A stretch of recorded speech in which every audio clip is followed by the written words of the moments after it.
ಮತ್ತೊಬ್ರು ಕಾಲರ್ ಇದ್ದಾರೆ, ಮಾತಾಡೋಣ. ಹಲೋ ಹಲೋ ಸರ್, ನಮಸ್ತೆ. ಏನು ಹೆಸರು, ಎಲ್ಲಿಂದ ಕರೆ ಮಾಡ್ತಾ ಇದ್ದೀರಾ? ಮೇಡಮ್, ನಾನು ಸರ್ ಮಧು ಅಂತ ಹೇಳಿ ಚಿತ್ರದಿಂದ ಕಾಲ್ ಮಾಡ್ತಾ ಇದ್ದೇನೆ. ಓಕೆ, ಯಾರ ಬಗ್ಗೆ ಕೇಳಬೇಕಿತ್ತು? ಮೇಡಮ್, ನಮ್ಮ ಹಳೆಯನ್ ಬಗ್ಗೆ ಕೇಳ್ಬೇಕು ಮೇಡಮ್. ಡೇಟ್ ಆಫ್ ಬರ್ತ್ ಹೇಳಿ ಅವ್ರದ್ದು, ಸ್ವಲ್ಪ ಜೋರಾಗಿ ಮಾತಾಡಿ. ಹಾಂ ಮೇಡಮ್, ಅವ್ರ date of birth 5/10/2001 madam. 2001. Okay, ಹುಟ್ಟಿದ ಸಮಯ? ಮಧ್ಯಾಹ್ನ 12 ಗಂಟೆ ಮೇಡಮ್. ಹುಟ್ಟಿದ ಊರು? ಊರು madam Harapanahalli madam. Harapanahalli. Okay, ಏನು ಪ್ರಶ್ನೆ ಇದೆ ಕೇಳಿ ಸರ್, ಗುರುಜಿ ಇದ್ದಾರೆ, ಮಾತಾಡಿ. ನಮಸ್ತೆ ಗುರುಜಿ. ನಮಸ್ಕಾರ, ಹೇಳಿ. ಗುರುಜಿ, ನಮ್ಮ ಅಳಿಯ ಅವರು ಡಿಗ್ರಿ ಮಾಡ್ತಿದ್ದಾರೆ ಗುರುಜಿ. ಎಕ್ಸಾಮ್ಸ್ ಎಲ್ಲ ಕಾಂಪಿಟೇಷನ್ ಎಕ್ಸಾಮ್ಸ್ ಪ್ರಯತ್ನ ಪಡ್ತಾ ಇದ್ದಾರೆ. ಅದೇ ಜಾಬ್ ಬಗ್ಗೆ ಕೇಳ್ಬೇಕಿತ್ತು ಗುರುಜಿ. ಗೌರ್ಮೆಂಟ್ ಜಾಬಾ? ಗುರುಜಿ, ಸೆಂಟ್ರಲ್ ಅಥವಾ ಇದಕ್ಕೆ ಟ್ರೈ ಮಾಡ್ತಾ ಇದ್ದಾರೆ, ತುಂಬಾ ಪ್ರಯತ್ನ ಆಗ್ತಾ ಇದ್ದಾರೆ. ಸೂರ್ಯನಲ್ಲಿ 10ನೇ ಮನೆ ತೋರಿಸ್ತಾ ಇದೆ, ಇಂಡಿಕೇಶನ್ ತೋರಿಸ್ತಾ ಇದೆ. ಖಂಡಿತ ಸಕ್ಸಸ್ ಅನ್ನೋದು ಖಂಡಿತ ತೋರಿಸ್ತಾ ಇದೆ. 12 ಮುಖದ ರುದ್ರಾಕ್ಷಿ ಹಾಕಿ. ಓಕೆ, ಹಾಗೆ ಚಂದ್ರನ ನಕ್ಷತ್ರದಲ್ಲಿ ಶುಕ್ರ 11-3-8 ಬಂದಿರೋದ್ರಿಂದ ಒಂದು ಬ್ಲೂ ಜಿರ್ಕಾನ್ ಅಂತ ಬರುತ್ತೆ, ಅದನ್ನು ಹಾಕಿ. ಸ್ವಲ್ಪ ಎಲ್ಲಿ ಅವರಿಗೆ ಅಡಚಣೆ ಆಗ್ತಕ್ಕಂಥ ಒಂದು ವಿಚಾರದಲ್ಲಿ ನಾವು ನೋಡಿದಾಗ ಅದಕ್ಕೆ ಸ್ವಲ್ಪ ನಾವು ದಾನಗಳನ್ನ ಸಜೆಸ್ಟ್ ಮಾಡ್ತೀವಿ.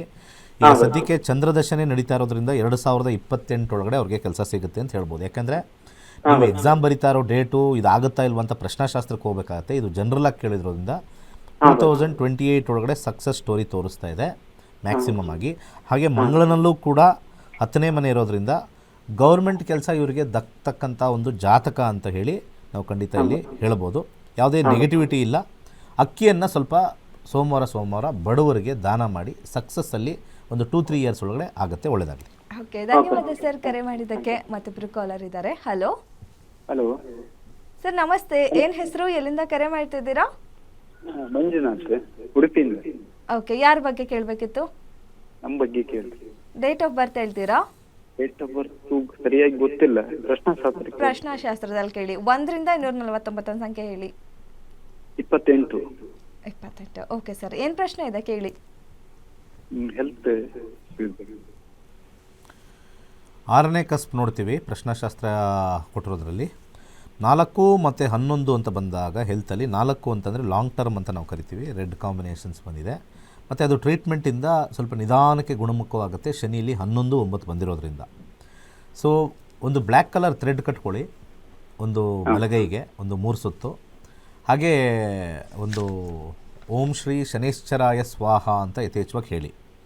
ಶುಕ್ರನ ಆಧಿಪತ್ಯದಲ್ಲಿ 4 ಅಂತ ಬಂದಿರೋದ್ರಿಂದ 4 ಲಾಂಗ್ ಟರ್ಮ್ ಅಂತ ಕರೆಯೋದ್ರಿಂದ ಸ್ವಲ್ಪ ಮೊಸರನ್ನು ಮತ್ತು ಮಾರಕ ಆಗಿರ್ತಕ್ಕಂಥ ಗ್ರಹ ಆಗಿರೋದ್ರಿಂದ ಶುಕ್ರ ಸ್ವಲ್ಪ ಮೊಸರನ್ನು ದಾನವನ್ನು ಮಾಡ್ತಾ ಬಂದಾಗ ನಿಮಗೆ ಸ್ವಲ್ಪ ಚೇತರಿಕೆ ಆಗುತ್ತೆ.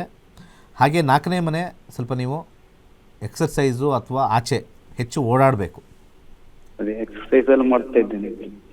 ಆಚೆ ಕಡೆ ಮಾಡಿ, ಮನೆಗಿನ ಹೆಚ್ಚಾಗಿ, ಮನೇಲಿ ಬೇಕಿನ ಹೆಚ್ಚಾಗಿ ಸ್ವಲ್ಪ ಆಚೆ ಜಿಮ್ಗೋ ಅಥವಾ ಯೋಗಾಗೋ ಹೋಗಿ ಮಾಡಿ ಸಕ್ಸಸ್ ಆಗೇ ಆಗುತ್ತೆ.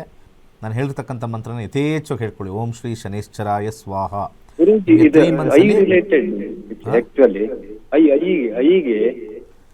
ಈಗೂ ಫುಲ್ ಬಾಡಿ ಎಕ್ಸಸೈಸ್ ಮಾಡಿ, ಬ್ಲಡ್ ಸರ್ಕ್ಯುಲೇಷನ್ ಆಯ್ತು. ಅದ್ರೇನು ಹೇಳಿದ್ದು, ಈಗ ನಮಗೆ ನಾವು ಎಕ್ಸಸೈಸ್ ಈಗ ಎಂಟೈರ್ ಬಾಡಿ ಯಾವುದೇ ಪಾರ್ಟ್ ಆದರೂ ಎಕ್ಸಸೈಸ್ ಮಾಡಬೇಕು.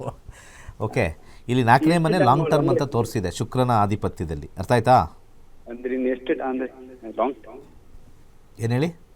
ಅಲ್ಲ, ಅಂದ್ರೆ ಎಷ್ಟು ಟೈಮ್ ವರೆಗೆ ಇರ್ತದೆ ಅಂತ, ಅಂದ್ರೆ ಈ ಕಣ್ಣಿನಲ್ಲಿ. ಎಷ್ಟು ಏಜ್ ನಿಮಗೆ?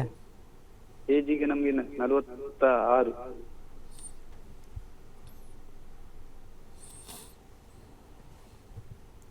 46. 4-11. ಓಕೆ. ಭುಕ್ತಿ ಅಂತರ್ಭುಕ್ತಿ 5. ಸ್ವಲ್ಪ ಹಾಗೇ ಇರುತ್ತೆ, ಸ್ವಲ್ಪ 50-50 ಸರ್. ಯಾಕೆಂದರೆ ಇಲ್ಲಿ ನಮಗೆ ಮಂಗಳನಲ್ಲಿ 5 ಇದೆ, 10 ಇದೆ, ಎರಡೂ ಕಡೆ ನಮಗೆ ಸರ್ಕಲ್ ಆಗಿದೆ. ಓಕೆ.